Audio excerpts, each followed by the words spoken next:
زندگی کے ہنگامے جاری تھے، بازاروں میں وہی چہل پہل اور گہما گہمی تھی۔ New York, Los Angeles, London, Paris, Shanghai, Delhi, Moscow, Karachi, Lahore, ہر جگہ رونق میلے لگے ہوئے تھے۔ رات کو دن کر دینے والی سیلابی روشنیوں میں 2020 کرکٹ میچ اور فٹ بال ورلڈ کپ کے مقابلے، ان کو دیکھتے اور تالیاں بجاتے تماشائی، پب اور بار میں شراب پیتے اور کلبوں میں اسٹریپٹیز دیکھتے بدمست لوگ،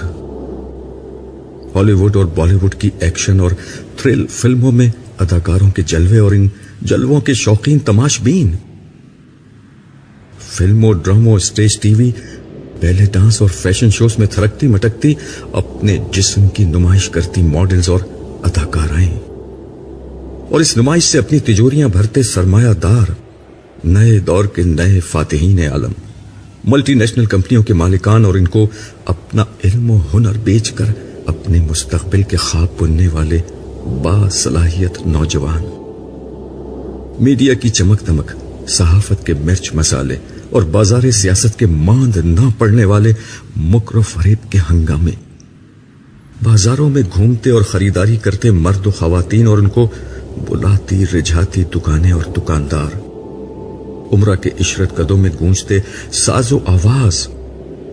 غربا کے جھونپڑوں میں فخر و افلاس، شادی کی تقریبات میں خوشی کے نغمے، جنازوں اور ہسپتالوں میں غم و الم کے سائے، خدا کے نام پر اپنے مفادات کا تحفظ کرتے اہل مذہب، غریبوں اور ان کے مسائل سے ہمیشہ کی طرح بے نیاز اہل ثروت، کرپشن کی ناپاک کمائی سے اپنی جیبیں بھرتے سرکاری ملازم، اور ملاوٹ و ذخیرہ اندوزی سے اپنی تجوریاں بھرتے حرام خور تاجر، عوام کا استحصال کرتے اہل اقتدار، اور دنیا پر اپنا غلبہ قائم رکھنے کے منصوبے بناتی سپر پاورز، سب اپنے اپنے مشغلوں اور کاموں میں مگن تھے۔ اہل زمین جو ہمیشہ سے کرتے آئے تھے وہی کر رہے تھے، ظلم و فساد کی داستانیں، دھوکہ و فریب کی کہانیاں، حرص و ہوس کی دوڑ، غفلت اور سرکشی کے رویے، خدا اور آخرت فراموشی، سیاسی ہنگامے، معاشی جد و جہد، مذہبی جھگڑے، طبقاتی کشمکش، ہر چیز ہمیشہ کی طرح جاری تھی۔ پیغمبر تو صدیوں پہلے آنے بند ہو گئے تھے، ایگریکلچرل ایج انڈسٹریل ایج سے بدلی اور انڈسٹریل ایج انفارمیشن ایج سے، مگر انسانی رویے نہیں بدلے، ان کے غم بھی نہیں بدلے، وہی کاروبار اور روزگار کی پریشانیاں، وہی عشق و محبت کی ناکامیاں، وہی موت اور بیماری کے مسائل۔ اس وقت بھی انسانوں کے ہاں ہر غم تھا سوائے غم آخرت کے، ہر خوف تھا سوائے خوف خدا کے۔ آسمان کی آنکھ یہ دیکھ رہی تھی کہ خدا کی زمین کو ظلم و فساد سے بھر دینے والا انسان اب دھرتی کا ناقابل برداشت بوجھ بن گیا ہے، تو انسان کو بار بار ہلایا گیا، نبی و آخر زمان کی پیش گوئیاں پوری ہونے لگی، ننگے پاؤں بکریاں چرانے والے عربوں نے دنیا کی بلند ترین عمارتیں بنا لی، مگر انسانیت ہوش میں نہیں آئی۔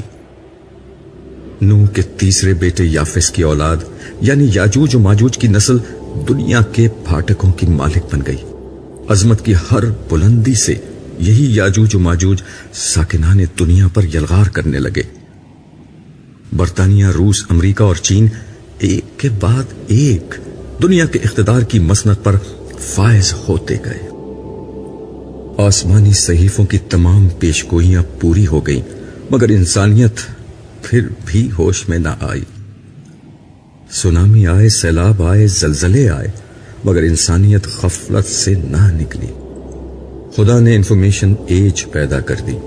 اس کے اجمی بندوں نے نبی عربی کے پیغام کو اٹھایا اور انسانیت پر حجت تمام کر دی، مگر انسانیت پھر بھی نہ سنبھلی۔